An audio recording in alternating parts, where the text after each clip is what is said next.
Welcome to the Playful Life Podcast. I'm your host, Crystal. Growing up, I struggled with my weight, self-confidence, and body image, and like many in my teens, I developed an eating disorder. I battled codependent behavior, and it all affected my mental health. As the years went by, I learned and grew in healing, and I found serenity, really in empowering others to let go of their pasts and to embrace their own leadership in their health and well-being. Now it is my mission as a coach, author, speaker, and podcast host to inspire and empower you to live your best, most playful life. On this podcast, you will hear from our guests about their personal struggles and breakthroughs in their health, careers, and relationships.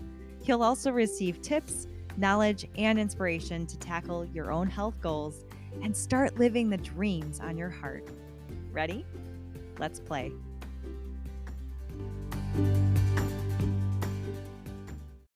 Hello and welcome to The Playful Life. I am so happy that you are here. Today, my guest on the podcast is Toni Marinucci. And Toni is a registered dietitian and owner of Tips with Toni. Toni is also the author of Once Upon a Diet, same title as the TED Talk that she gave, really exciting.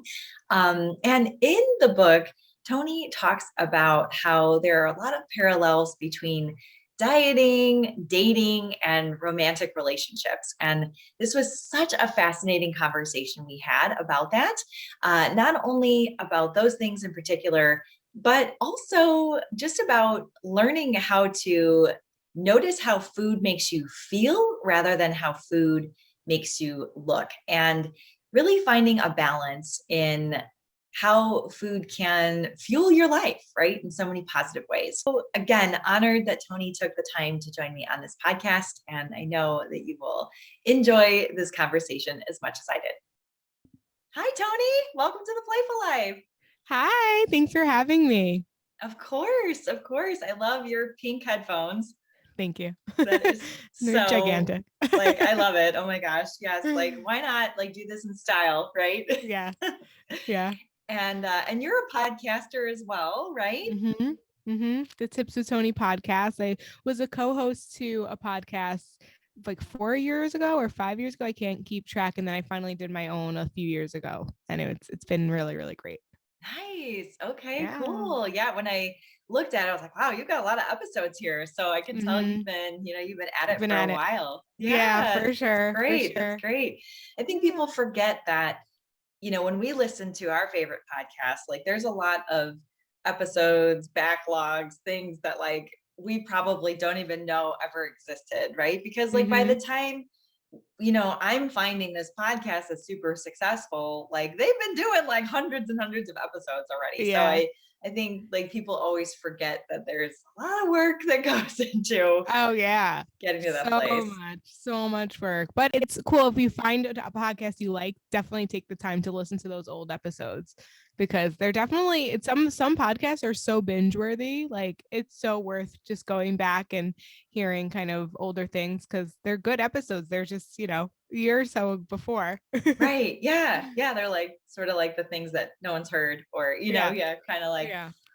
when you follow a band and you're this album, and then you go back to the old music. Right? Yeah. That's amazing. So true. So I love that stuff. All right, Toni. So let's dive right in. I love to just get sort of a feel for, who you are. And I kind of mentioned, right, finding where my audience can connect with you and your story, I think just really builds that trust for everything else that we'll talk about today. You are a registered dietitian and you have your awesome book. I don't have a physical copy because I'm listening to it on Audible right now. I'll send you one. I'll show you. You are so sweet. I have it by me. Thank you. Yeah. So Once Upon a Diet. Yes. So, so good. And I love that it's you reading this book. And I'm definitely more of an audio type of learner. So I was like, oh my God, there's an audio version. I was so excited. So how did you get to this place, Toni? Where did it all begin? I know that we have a limited time and you could probably talk about this for 4 hours, but Yeah. sort of give us the Cliff's Notes, if you will. Yeah, it's definitely a long story, but I'll give you the shortest version I can. So I became a registered dietitian. Now it's been 8 years since I've been one, and I went to school to become a dietitian because I had this history of trying to lose weight. I grew up overweight, very insecure. I was made fun of for my weight. I was told things like, if you never lose the weight, you'll never get a boyfriend. So I tied my weight to my worth very early on and carried that with me throughout most of my teenage years and young adulthood. And so I decided to go to school to become a registered dietitian because I wanted to learn how to eat and how to fuel my body. And honestly, if I'm being honest, I wanted to know how to lose weight. Because I had tried on my own, and like many people, when they first try to lose weight, they do very rigid, restrictive eating patterns and behaviors. They take out lots of different food groups. They eliminate a lot of things. And unfortunately, that usually ends up backfiring through overeating or binging, and then I felt the need personally to over exercise, so trying to get it out, and you basically just stay stuck in that cycle. So unfortunately, that was like my pattern for many years, and I thought maybe learning how to eat and becoming a dietitian would help me heal that. And so I did eventually, after many things, lots of therapy, lots of changing my relationship with food, changing my relationship with my body. And I did finally make peace with food, found balance in my eating habits. And the main thing that I did that I think has made the biggest impact and difference in how I feel about myself and my self-confidence is I stopped looking at how food was going to make me look and instead started focusing on how food made me feel. And that's when I found balance in my eating habits. And that was the game changer for me. And that's why now, as a registered dietitian and an owner of a business where we do online nutrition coaching, and I have dietitians who kind of help women go from this place of insecurity, not knowing what to eat, not knowing how to fuel their body, struggling to reach their health and wellness goals, and really getting to this place of confidence and knowing what to eat and when to eat and how much, and being able to trust their intuition. And really, the way we really help them do that is we're constantly asking them, like, how does this make you feel? And when we focus on how we want to feel, we genuinely make healthier choices, because nourishing foods really does make us feel good. At the same time, that doesn't mean we need to negate, also those foods that are sometimes just feel good or it's good for the soul, or just like, they're delicious. But it's really teaching people how to incorporate all foods, no longer demonizing foods, and really understanding that all foods can fit. At the same time, we need to be honest with ourselves and our goals and get really clear on what we need for us. So that's what I learned to do for myself. And now me and my team help people do that all over the world. Wow, that is incredible. And like, thank you for being open and honest, about that personal journey. And we'll go into that just a little bit here. But I love that you focus on like how food makes you feel rather than how it makes you look. I think like ding ding, that is like epic. How many people just, I think, feel tired and bloated and like just lethargic and like, how many people go through life even with their job or relationships, right? We'll talk about that too, right? Without like really looking at how they feel about any of this stuff. Yeah, they just accept it as normal. Yeah, they're just like, well, this is just life, I guess. It just sucks and I have to feel like this. And so oftentimes when I have clients that just start incorporating healthier foods and slowly start eliminating some of those unhealthy foods, right? But finding that balance, it's like, then they feel how kind of ucky they felt when they were eating all of those kind of bad things all the time, right? When those were the majority of their quote unquote diet or how they, lived. It's like just shifting that, I think. And then, like you said, like being aware of how that makes you feel in your body. I just love that.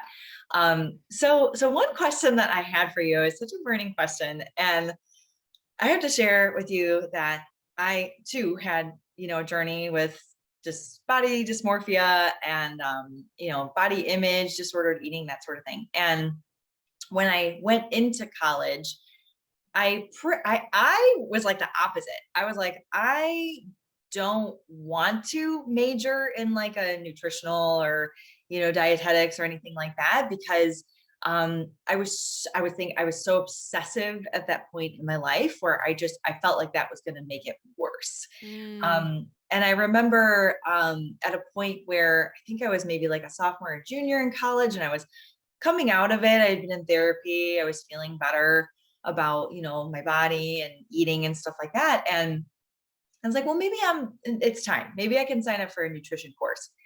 And I signed up for the course. I went and bought the book. And I was like, when you said that in your book, how you were like, day one, I was like, teach me everything. You were ready, pen in hand, that's how I was. I dove into the book. I was like, yes, I'm finally going to figure this all out. And whoa, I just got so wrapped up in it. I Mm. went to my advisor. I said, you know what? I need to withdraw from this class.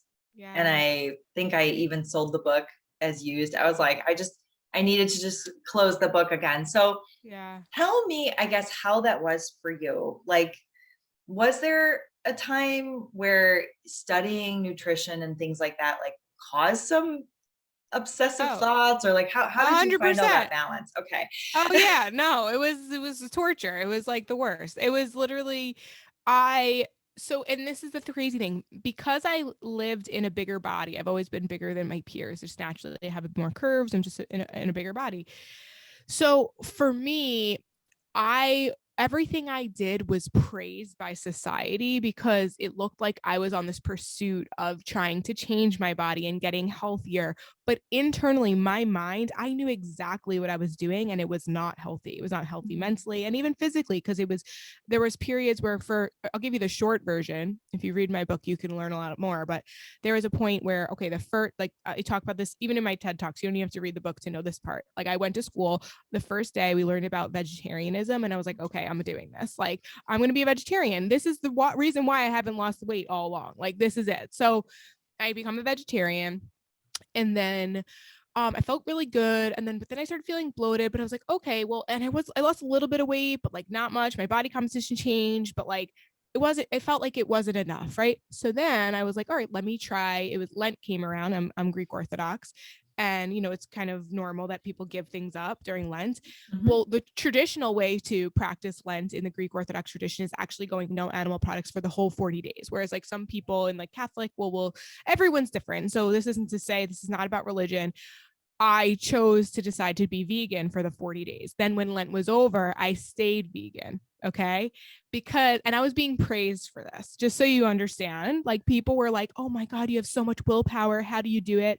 Meanwhile, I barely had anything to eat. I was bloated all the time. I was so tired, and I was always hungry. Because like I wasn't getting enough of like my body just really, now I know now, like I needed lean proteins because it really helped with my satiety, and it was all about balancing, and I was having so much fiber that no wonder why I was so bloated, right?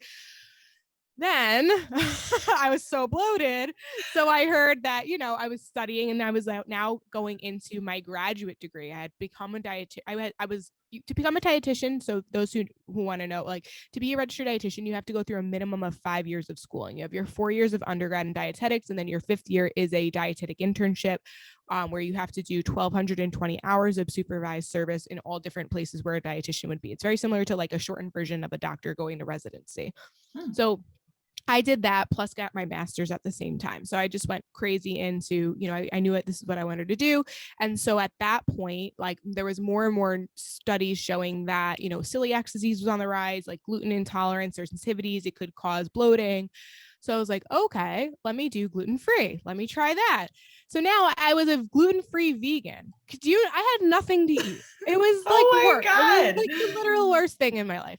And yet here I am being praised for it and trying so badly to be like, oh no, this is it. This is great. Like, I eat so many Mhm. vegetables, so I must be healthy, right? Right. But yeah, so long story short, I eventually, I mean, I decided, okay, I can't do this. Like, this is so restrictive.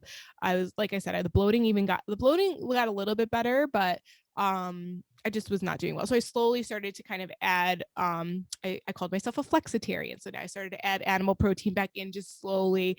And, not to say, guys, this is my individual journey. So that's why I shared in the book. This is not how you should do things, but if anything, I would just say be aware of the red flags prior to, rather than now. That was like a 4-year journey for me, where it could have been, if I could have been really, I could have figured it out really a lot quicker. But so now I just have a balance of everything. I do keep the gluten out just because I do really have a bad sensitivity. And so I prefer not to have it, but all the other stuff I've added. I eat animal protein. I eat everything. I eat everything other than those foods that don't make me feel well, which gluten really just doesn't make me feel well. Right. So that's what you have to find out. Yeah.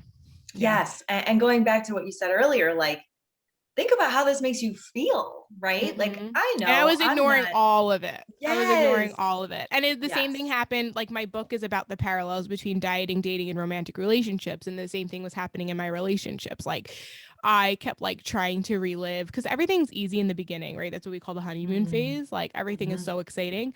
So because it had worked, quote unquote, at one point, I kept trying. I was like, oh, this is it. This is it. So then when I wasn't feeling well, whether it be in my body or in the relationship I was in, I just kept trying. I kept trying to relive the honeymoon phase. And so many people do that, right? And when it comes to relationships, I too was ignoring all the red flags, because there were, at one moment it was really great. So I kept just trying to make it go back to that moment when it was really great. But in total, it just was not for me. Like, it just was not a good fit. And that's when I started to realize the parallels. I was like, oh wow, there's something more here. It's not just people do this in their nutrition. Like, they do it in relationships too, because I know I'm very guilty of it. Yes. And probably career and different things like that too. But yeah, I love that you bring those parallels together in the book. And I think this is so fascinating. I've never really heard anybody really talk about that. So Yeah. yeah, maybe like, let's talk. I think this is a good time to maybe see how like this book came together for you, and like how you drew those parallels between, like you're saying, dieting and dating and romantic relationships. Yeah. So before I even wrote the book, I did a TED Talk in 2020, February 2020.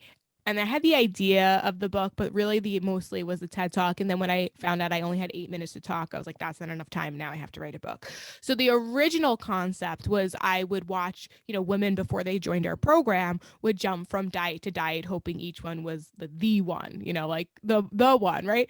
And they basically went around like Cinderella stepsisters, trying to jam their feet into something that clearly wasn't a good fit for them. And I realized that I was doing that in my relationship. So eventually I healed my relationship with food in my body, but the relationship aspect, I'm not a relationship expert, guys. I say that transparently. I'm a nutrition expert. I learned my lesson many times, both personally and professionally. Like, that I can guarantee you I will help in that area. When it comes to relationships, I'll just make you aware of it. Because that's like my personal journey, but I'm still figuring it out. Even though I'm in a good relationship now, it's still, there's still the patterns, they still come up, they're all there. But all that to say, I personally, I dated, when I say this in my talk, like, I dated 5 versions of the same guy, just with a different name and a different face. Like, I just kept repeating these patterns and behaviors. And I noticed that women were doing that with diets. They jump from one diet to another diet, hoping it was different, but it's really just the same diet, just in a different book. Like, the premises behind all of it, it's all about like, what are we cutting out? Like, what are we restricting? Is it low calorie? Is it, cutting out carbs? Is it following this rigid meal plan that has nothing to do with what you like, or it's like totally outside your lifestyle, whatever it is. And so I noticed that with relationships, that's what I was doing. And then I was noticing kind of even clients and friends doing the same thing. Like, just because we live in a society that makes us feel like we need to be in the pursuit of, if you're single for too long, like, something's wrong with you, right? If you're overweight and not actively trying to lose it, something's wrong with you. Like, that's what society says, but that doesn't have to be the case. You can be both healthy and happy regardless of the number on the scale and regardless of your relationship status. Amen. Oh my gosh, I love that. Yeah. And how brilliant that you came to that realization and recognized those patterns. I'm gonna look up your TED Talk. I haven't done that yet. And I like, it's a good preview. Yeah, I would say, like, if you guys are like, I'm not sure if I want to get the book or not, I would watch the TED Talk. And if you love the TED Talk, you'll love the book, because it's like that on steroids. How cool is that? I think a lot of people think they have to do it in an opposite order. Like, well, in order to be eligible to do a TED Talk, I need to have a book, right? But you were like, no, I'm going to do this thing over here that I really want to do. Like, how did that come to be? I'm just curious for myself. Like, what was the TED Talk journey like? I mean, I always wanted to do one ever since I got into like the entrepreneurial spirit or journey that kind of got stuck in me about 5 years ago. I started like listening to personal development books, and then I started watching TED Talks, and I've always had this vision of being on a stage and speaking and influencing people to change for the better. And I was like, what better place than would be a TED Talk? So it was something that I thought, I was like, oh, that's really cool. I would love to do that one day. And then as I got more into my entrepreneurial journey, I was like, all right, this I have to do. So I knew I wanted to do a talk. And then when I got the opportunity, I was like, that's when I realized, one, I only had 8 minutes to talk. That's not enough of everything I want to say. And two, like I had gone to a couple before just to watch and to get ideas and to be inspired. And a lot of the people had books, and I didn't have one. And I was like, wow, I would love to, like, now they watch the talk and like, yeah, they can follow me and like maybe work with me or us or whatever. But like a book is like such a great tie-in, and it's a more elaborate way of explaining what I said in those 8 minutes. Like I felt like the TED Talk is like the attention grabber, but then like the book is like the prize, like Yeah. So I decided to do it. It wasn't easy, but I'm glad I did it. Awesome. Yes. And the book too, I think when I had listened to you talk with Justine Sloan, I did that interview with her as well. And, you had kind of alluded to this, but I would love for you to just share a little bit about that, like the writing journey. And when we're sharing our personal story, there can be a lot of uncomfortable things that come up from our past and things we like, I haven't thought about that in ages, right? And it's like a healing process, but also like just shining a huge spotlight on certain things too. So what was that like for you? Yeah.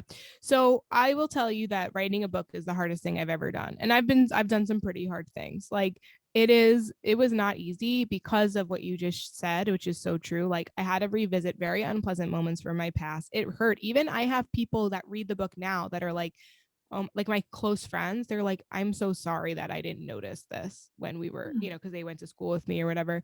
And they're like, I'm really sad. But then I'm like, don't worry, keep reading. And then when you keep reading, you feel a lot more empowered and proud and excited and all that. But a lot of people were like, this is just like sad. And then for me, I had a lot of anxiety because I had to tell my story. And a lot of my story started in my childhood.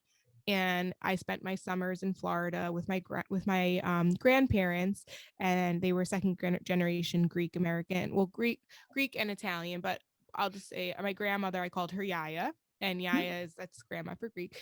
And so I had to share that when I would at the age of 6, I remember sitting at eating and her puffing her cheeks at me at the table, because if I kept eating, she was basically insinuating like I'm gonna gain weight.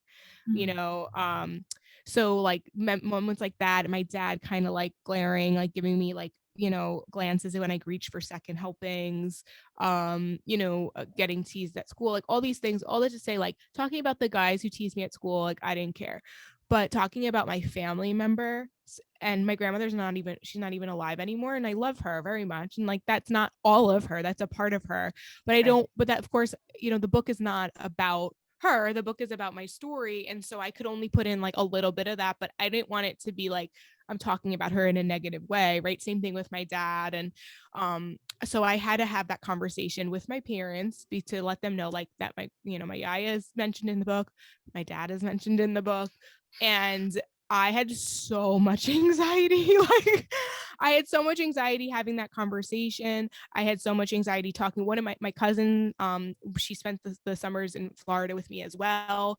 And I had to like be like, is it okay? I didn't use her name, but I was like, is it okay if I like talk about this? You almost like, technically you don't have to get permission. It's your story, but like you want to, because you don't want your family members to think like that you're talking bad about them or whatever it is. So all that to say, I got in my way so much. The book took me 2 years to write when it definitely didn't have to, but I was just so afraid of having that conversation. I was so afraid of it being out in the universe and like them reading it. And like, here I am excited and proud and like ready to share my story, but I'm afraid of what they're going to think. So all that to say, if you guys are feeling this way, if there's a book on your heart and you have a very similar thought, I mean, I hope it could be different, but I had that conversation finally when like the book was like ready to release, and every single one of them was like, no, that did happen. I'm very sorry. And you're right. Like, it wasn't like they were I was afraid they were going to be like, oh, you're making this up. Like you created this in your mind. Cause we all have different perceptions of how things happen to us in the, in our childhood or whatever. And they were just very understanding and very supportive. And so like I gave myself all this anxiety for no reason. Yes. Oh my gosh. We do that. The expectations that we put around things. And for me, that's a big one. I put a lot of expectations around myself, around interactions with others, how others are going to react to what I'm doing or saying, it's just so nauseating to live in that world. And so I commend you for, facing that fear of those expectations and just laying it out there. And was that was that healing for you and your family to have those talks? Oh, absolutely. Absolutely. It made me feel like I can talk to them about things. It personally made me realize like I avoid hard conversations. So I need to get better at just having them, because the book would have probably been out last year if I would have had that conversation sooner. So yes, I definitely learned a lot about myself. I also learned that I have this really terrible habit of when something's almost done, I barely finish it. But this time I needed it to come out in the world, like, because I made this commitment to myself and to other people, and I just, it needs to be out there. And so I'm glad it is now, but I definitely learned a lot about myself in that process. Yeah. Oh, incredible. I'm so happy for you. I can tell just you talking about it that this was life-changing, for you, and you just seem to glow when you talk about it. And it's no small accomplishment to do it either. It's hard. Writing a book is hard. I was not warned, which is a good thing, because if I was, I wouldn't have done it. So Exactly. Oh my gosh. So I want to talk a little bit about, in your book, you go into sort of like these, I guess they're kind of like myths or things that we believe about where we should be, what our weight should be, what our size should be, right? You talk a little bit about like the BMI, the body mass index, and how, according to the BMI, people are overweight. And it's kind of a ridiculous measurement system. So, and then I love how we had an interaction on Instagram where you had posted, this thing about vegetables and carbs. And I was like, oh, I love substituting cauliflower rice. And you're like, it's not about substituting it, and I was like, oh, so you're like, let's talk about that. So I'd love to talk about all this a little bit, sort of like debunking that idea of like, we need to fit into this box. Yeah. Well, first of all, I think we have to just address that we live in a society that it's been portrayed to us since we were children that we needed to look a certain way, be a certain way in order to be loved and accepted. So whether you are directly told by a friend or a family member or a bully at school that you needed to lose weight or be bigger too, because even like if you're too skinny, that's not good, right? So and I'm not saying it's not good. Society will tell you it's not good. Like if you're however you look, like our bodies, everyone has the natural, like just like a natural body type that, when they take care of it, it's going to be in that body type. Like, so where for you to try to change it because society tells you need to, that's going to lead you nowhere good. You are individual. You are unique from, your genetics, from your body type, and then more importantly, from who you are as a person and your characteristic and what's important to you. And so the more we try to fit into this box, the more you're going to feel out of alignment, and it's going to be really hard for you to make clear decisions, and you're never really going to feel complete or whole. And that's when you're going to continue then to look outside yourself to fix it and to feel whole, when really the answer from the beginning has always been to let's take a pause. let me look inside. Let me figure out what is it that I want? What is it that I need? And how can I honor that? And that goes from everything from like setting boundaries with friends and family to what do I eat, to when do I do my workout, to what does my sleep look like? What does my schedule look like? Like there's so many factors that we've kind of just followed the mold. Like most people, we live in a society where you need to look a certain way, you need to dress a certain way, you need to work a 9 to 5, you need to, whatever it is. And it's like, we have to challenge those narratives. Just because our parents did a certain way doesn't mean we have to do it in a certain way. And I actually believe that every generation, we have an opportunity to learn and grow and to do things better and smarter, because we're just, as we just have noted, not that they did it wrong, it's just they didn't have the life that we had now. So for us to live a life like our parents did, it's just silly. We're in a different century, a different generation. So that's first things first. Like, the reason why we feel this need to be fit in a box is because we also too, as humans, just want to be loved and accepted. Like at the root of it, that's really all we are truly looking for. And we think that we need to fit the mold in order to be that. But really what we need to do is just be ourselves. Because when you're ourselves, you're going to feel in alignment. You're going to feel great.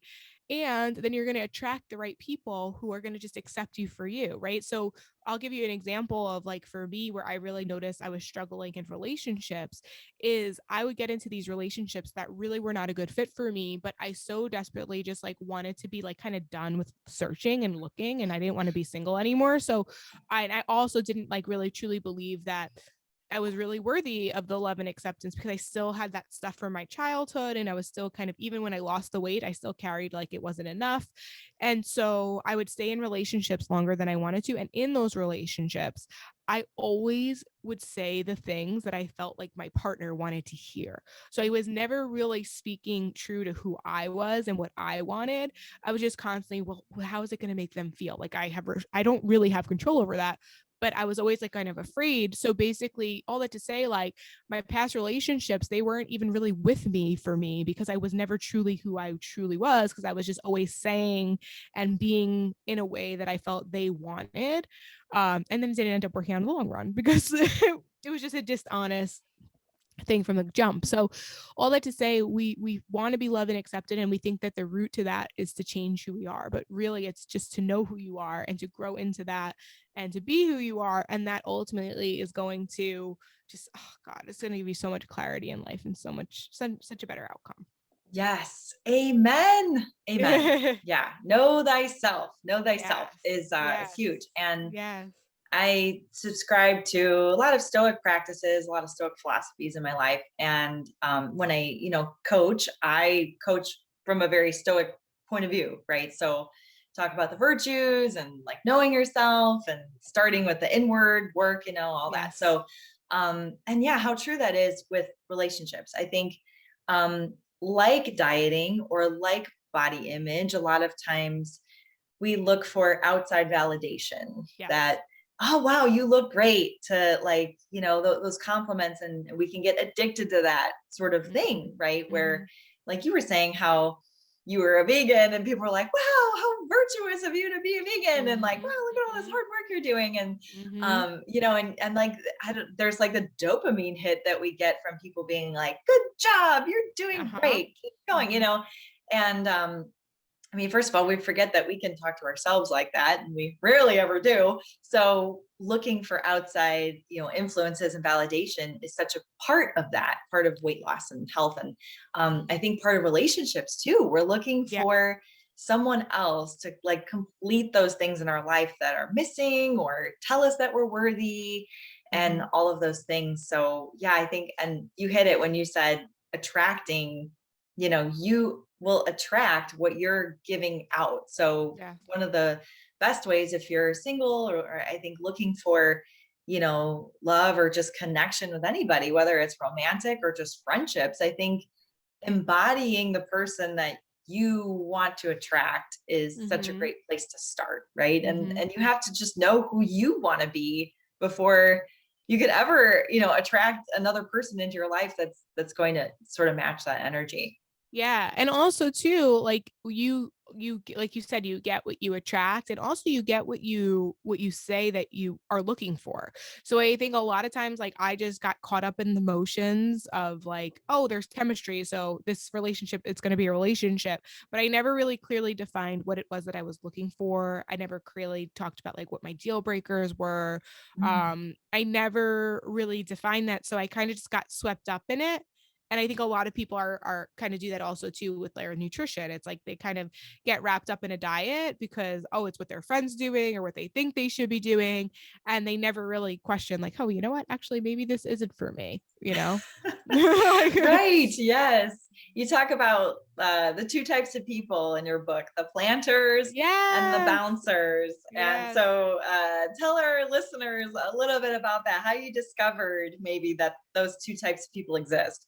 Yeah. So I was writing and I'm like, how do I describe? I know what I am. I'm definitely like, I stick to something for way too long. And when it doesn't work, I work harder and try to make it work and stay in relationships or situations much longer than I need to be. So I was like, oh, I am a planter. Like, I just plant and I just stay there and I just like never leave. And when things are hard, I'm like, okay, challenge. It's supposed to be hard. Let's work harder.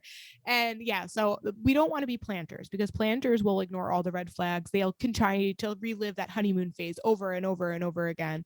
But then but like the quality of what they're doing really is just not something that they like. It's not really healthy. It can be toxic. It could just be not, it's not working. It's just clearly not working, but they're really trying to make it work. So we don't want to be a planter, right? And then at the same time, we have bouncers, which bouncers, it's like the second it's anything hard, it's like they bounce, right? So honestly, like in nutrition, relationships, a lifestyle, like there's going to be moments where there's struggle, right? That's normal. And a relationship or even a nutrition plan, it's not the whole honeymoon phase. Like, not, it's not always going to be, rainbows and butterflies, like, right? So there is some work, right? So what I like to teach people is like, through that, I realize like, okay, we need to take a little bit from the bouncers and a little bit from the planters, right? So when things start to kind of slow down, that doesn't mean they're not working, that maybe we need to shift a little bit. We might not have to give it up, but at the same time, if we've tried all the things or we keep doing the same thing over and over again expecting a different result, well, then we need to like stop doing whatever it is that we're doing, or say goodbye to that partner, whatever it is. And so we need to take a little bit from the bouncers and a little bit from the planters. And that's what I realized, that most people that we work with, actually, no, yeah, there's a little bit of both. I would say I resonate most with a planter, but we've worked with people who are either both planters and bouncers, and it's really just helping them to see when shifts are necessary and make Yes. those shifts. Yeah. Yes. Yes. And again, going back, like just figure out who you are or which one you tend to be, right? Because Mhm. I think when I was reading or listening to you talk about that in your book, I was saying like, I think over here in this part of my life, I'm definitely a planter, but Mhm. there's definitely been times where I'm like, I bounce, you Yeah. know?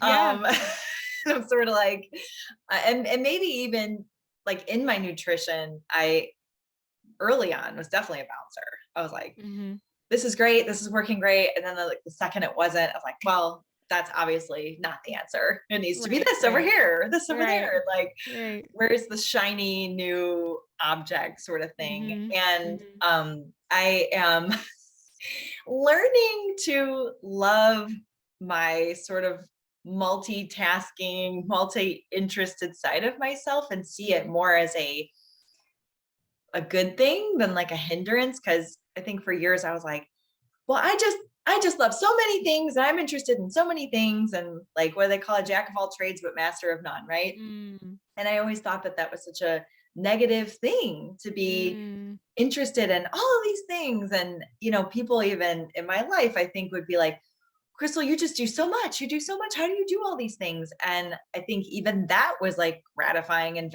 validation of like, Mm. yeah, look at me. Look at all these plates I can spin in the air and all these things I can juggle. But I really wasn't moving forward with any of them. Mhm. And so I had to learn like, where do, where do I plant and what should I give my full attention to? But also like keeping that element of bouncing and saying like it's okay to Yeah. still bounce around and enjoy these different things. Absolutely. And that's what I call, and I talk about it in the book, that's experimenting.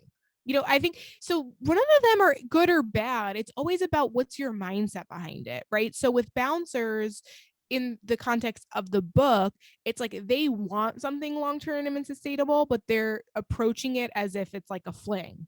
So it's like, how are you going to create something long-term and sustainable and be disappointed when it doesn't last past like when things go a little bit south, because that's just relationship, like a relationship or a nutrition or anything. It's figuring out when things aren't perfect. That's the true, that's like where you get true love. That's where you get like the true kind of like, okay, this is going to work in the long run, because it's not always going to be perfect. The conditions are not always going to be perfect for you. So it's like, how do you handle it when it's not? Right. And that's where it can be, that's why like it's fine to be a bouncer if you have this mindset of like, oh, it's experimenting, I'm trying to figure out what I want, like, I'm just kind of picking up the pieces. But if it's more so like, oh, well, this is the first terrible, like this is something, it's not even terrible, it's like not that great, so I'm just gonna bounce, like that's where it's a little bit different. Yes, exactly. And seeing that come up in my entrepreneurial endeavors, being like, well, I tried that for a while, like that didn't work, I'm going to try this thing over here and then this thing over here. Um and then being in a job or like a 9 to 5, thinking like, well, I gotta plant my roots here, because if I work really, really hard and get successful at this, like then I'll be able to live this dream over here that I really want. And yeah, geez, I mean, yeah. So like, I just really, from that point of view, just really caught on to what you were saying. And I'm like, oh Yeah, man, like this I is love it. definitely like just, again, looking inward, like knowing myself better and being like, whoa, yeah, I've been doing these things for a long time. I'm glad it brought that up for you and made you kind of look in, because that's the whole purpose of why I wrote this book. Like, I just want to make people more self-aware and to notice the patterns, because we all have patterns. Even like I was saying earlier, like even in my current relationship, after all of the things that we've learned and everything, like we still have things that come up that I'm noticing are a pattern. But it's at least we're noticing it now, right? So we can communicate and we can talk about it, versus just expecting things to change and like maybe not even noticing the patterns, right? And then just being upset and disappointed when things don't work out. Yes, absolutely. Yeah. And I'm so glad that you are feeling that, a healthy relationship in your life. And I think that's because you are so aligned with what your career path is and what your passion is in life. And like, Yeah. you're aligned with it, you're doing it, all your energy is going into that. And so it seems to me, I guess, from an outside perspective, to say like, yeah, that makes sense that now Right. you're able to have a good relationship with someone else, because you know yourself so well that And I started using my voice, mm, because in the past, like I said, I wasn't really speaking my truth. I was worried about what they were going to think. And now I've just speak my truth. And now it's like their response is a real response. And then now I know, like with my partner, like it's okay if he doesn't disagree with me, but we are, at least he's open to having a conversation about it. You know what I mean? Whereas like in the past, when I started finally speaking up and speaking my voice and speaking my truth, the response and the reaction was exactly what I was trying to avoid. But if I had spoken up sooner, then that relationship wouldn't have lasted so long, because I had a feeling that they weren't going to understand or agree, or, it was always like my way or no way. So that's where it's important for you to find your voice, for anybody here listening. And I went to lots of therapy. I worked with many coaches. Like it's so worth it. It's journaling, meditation, anything you can do to kind of just going for nature walks, whatever sounds like it's for you. Create some solitude, try to get into a routine of like every day if you can for just 5 minutes. It sounds like so small, but it's so powerful. It will really, really change the game for you. And that's where journaling, meditation, all that stuff is really great, because it can help you connect with you. But I also believe in the power of talking with somebody outside of you, but someone you can trust. Right. So we are talking about going inward, but it's someone you can trust, like a therapist or a coach, who can what they're doing is just bringing it out of you, because maybe you're not sure how to do that. Then I think that can help facilitate the process. right. Absolutely. Absolutely. And I have always loved coaches, being coached, and even like I was a fitness trainer for a long time, but I love saying this example. Like I hated going to the gym and like being like, well, what the hell am I doing here? Like, I guess I'll go on the elliptical for a while and then maybe I'll do weights over there. Like I would much rather like follow a workout video or something, right? Like tell me Me what to too. do. Tell me what to do. 100%. Yeah. Yeah. Yeah. I love that. Well, with workouts, that works. Like that's fine because the idea is just to get your body moving and to get the endorphins up. And I believe in exercise, although it's incredible for your health. I tell people to do it for their mental health because like it's just everything will fall into place when you just get in the habit of moving your body regularly. But it's funny because with nutrition, so many people are like, just tell me what to do, but they don't actually want to be told what to do because we are so unique and individual and we want to make our own choices. So as much as, I would love to just tell you what to do. And I give some examples in the book of some foundational things you can start with. Really, you have to be taught. You have to understand kind of, why dietitians will recommend this or that, why we want you to eat more, a balance of nutrients. Like when you understand the education behind it and you're actually taught, that's how you're actually going to be consistent and follow through. But if you keep just following plans that are just like done for you programs, it's going to be, unfortunately, you're going to consistently just stay stuck in that cycle. Yes. Yes. So true. I had a similar conversation with my small group last night, and we were talking about like affirmations and how to build those habits, right? Journaling and watching like mind movies and all these things, and there was this real sense of like, well, I kind of want to try all these things, and I'm not quite sure which one's right for me, and we had just sort of this epiphany, like it's a practice. Right? Like nutrition is a practice. Exercise is a practice. Journaling, gratitude, affirmations, mindset, all those things are a practice. And like, I don't know if people do yoga or anything like that, but I think with anything, say you go to a yoga class, you call it a yoga practice, right? And like, when you go to that class, you're probably not doing the same routine every single time you go. Like it's different. You may flow from this move to that move or whatever. So it changes, but it's always sort of the same intention behind it, that you're moving your body, that you're trying to get better at it, that you're learning, like you're saying, right? Learning, how does my body move? Is my hip tight over here? Am I more flexible over there? How do I breathe? Right?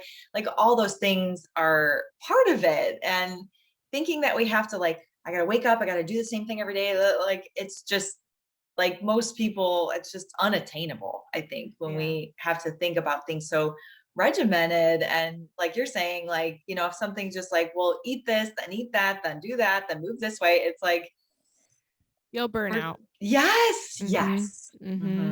Eventually. Yeah, definitely. I think what people think they're looking for is like some sort of like, well, they don't even mean to, but they're looking for structure. But what ends up happening is they fall into restriction and the rigidity. But really, you just need some structure. So it's helping people kind of find the balance within that all or nothing mindset. And it's so powerful in all aspects, even outside of nutrition and fitness, but business and relationships. It really is all about like, how do I make it work in the middle? Because that's ultimately, if you want something long-term and sustainable, you're going to have to be consistent. And it's really hard to be consistent at 100%. And if you're at 0%, you're not getting much accomplished. So you're not being consistent, right? So it's like, how do we find the middle so that we can show up and want to do this every day? Yeah, absolutely. Oh, I love this so much. I love when I can meet a person somewhere across the United States, the world, whatever. And we just go like, oh my God, we just get it. Like I feel like we've clicked and we've had like such a good conversation here. And it's so promising to me, to see people like you out there in the world doing this kind of work, empowering people to learn about themselves, get coached, all those things. So Toni, where can people find you? They can find me on Instagram, the most place that's where I hang out the most, at tips_with_Toni with an I. You can also go to my website, tipswithtoni.com. I have a really fun Disney princess eating archetype quiz that you might want to take. It's like in parallels with Once Upon a Diet, the whole like fairy tale Oh idea. my gosh. So cool. And it's just like a really great way to understand kind of why you eat the way you do. And I'll give you some tips and guidance to help heal that. So you can find that at tipswithtoni.com. And the book you can find on Amazon. There's paperback, Kindle, and audio available, all on Amazon. And yeah, that's how you can stay in touch with me. Message me. I am always in my DMs. I am happy to answer any questions you have. Perfect. Thank you so much. And for those listening or driving, like, I will link all of that in the show notes, so you can just click right to where you can find Toni. And I honor you so much for being here today, for taking this time, being so open, vulnerable, honest, all those things, and sharing with my audience. So just, I bless you on your journey and just wish much more success coming your way, for sure. Thank you so much.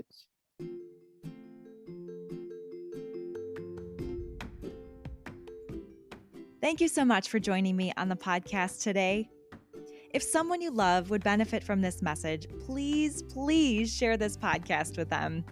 And if you want more out of your life, not just surviving every day, but you want to truly thrive, visit me at krystalizedhealthadvisors.com or on Facebook to schedule your free dream strategy call with me today.